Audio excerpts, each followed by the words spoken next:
Why the key to building muscle is being lazy. This is going to be a fun training if you struggle with building muscle and you're in your mid 40s and 50s, or you're trying to get into weight training and your body's not responding like it used to, and you've now started to see the inputs or the benefits of weight training and looking at this being part of that sustainability journey, being part of a level of longevity and balance, and being able to show up in the way that you want and need. Having a level of muscle mass is fairly helpful. But we notice a lot of people, high functioning humans, that are getting after it in work, looking after a family, doing all the stuff that you want to get done in a week, and you're really struggling to build, if not even maintain, muscle mass. So I think this is going to be a really helpful training because this comes from personal experience with myself, with also working with hundreds of clients that are in that spot that have struggled with building muscle for quite a while. All right. So for me, I was a fairly hyperactive kid, got involved in every sport I could, the triathlons, the rugby, the running, the rowing as we moved into high school. And as I started to enjoy the weight training side of things, and I wanted to start putting on muscle, I started to notice that, I had no problem doing the training, but I wasn't recovering. I wasn't putting on muscle as quickly as I'd like, or as that I saw other people putting on muscle, even though I didn't really feel like they were training as hard. And it took me a long time to really understand this, and working with a couple of coaches. I'm a huge fan of working with coaches to see the things that you can't, right? You can know the unknowns, but when you're not sure what you're even looking for, it becomes unknown unknowns.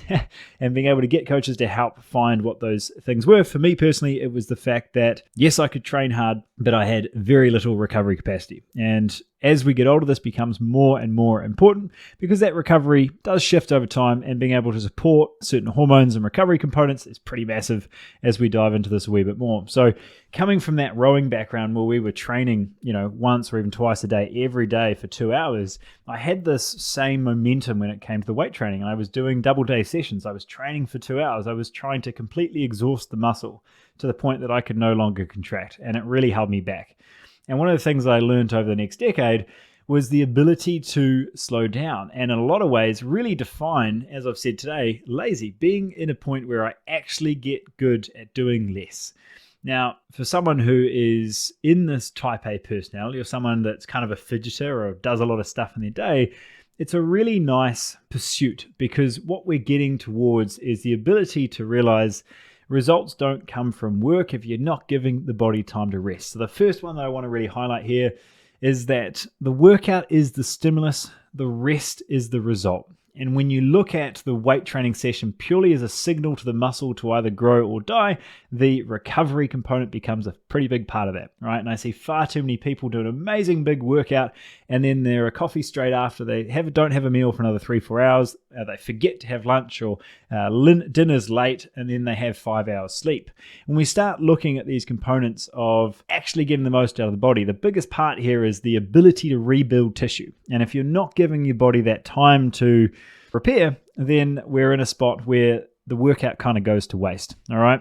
The stimulus is in the workout, the result is in the rest. Just keep that one in the back of your head. If we take that time to install a level of recovery practices in our day, we might just get that much more out of our workouts. The second one I want to look at, which is a really, really common one, and I think a mistake for many, is that you want to focus on one goal with the workout. And I wrote an article on this probably 6-7 years ago now called Chasing Two Rabbits. And the concept here is that if you are going into a workout, define what the goal is. Are you going in there for muscle building and strength, or are you going in there for fitness and cardiovascular? Because what we start to see is this weird combination of workouts. We start to do chest press with burpees, or we do 30 minutes of weights, 30 minutes of cardio. We start to combine all of this stuff together, and our body ultimately doesn't get the same result, because we're trying to look at, and there's certain pathways here, we're focusing on this mTOR building response through the weight training, and then we're focusing on what's called an AMPK enzyme or response that is now focusing on the breaking down. So being able to get the most out of the workout, you'd be better off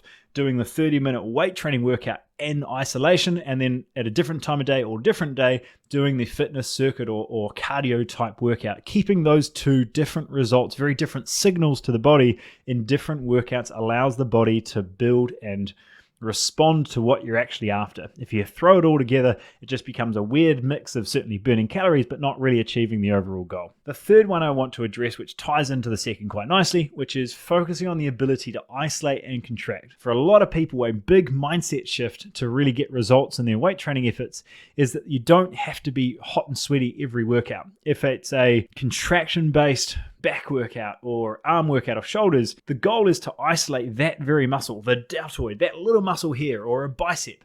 The goal is not to contract the entire body. And in the initial stages of learning that skill of contracting muscles and really building back an ability to train effectively, going from just contracting everything to being able to really hone in and isolate is very much a skill. And when we look at this through the lens of isolating, it doesn't become that challenging systemically. So being able to be okay with every workout not being a big huffy puffy sweaty workout, but rather achieving the stimulus required in the muscle does require you to be, again, a little bit lazy, because we need to be in a space where you can contract the bicep, you can make the most out of the workout, but you never really got your heart rate really high or really got sweaty. So those become a different workout or a different time of day. For me personally, if I want to get the most out of weight training, I'm going to do that arm workout or that back workout or whatever it might be in that weight training session. And in the afternoon or a different type of day, I'm going to go for that walk or the run or the mountain bike. So I'm keeping those completely separate.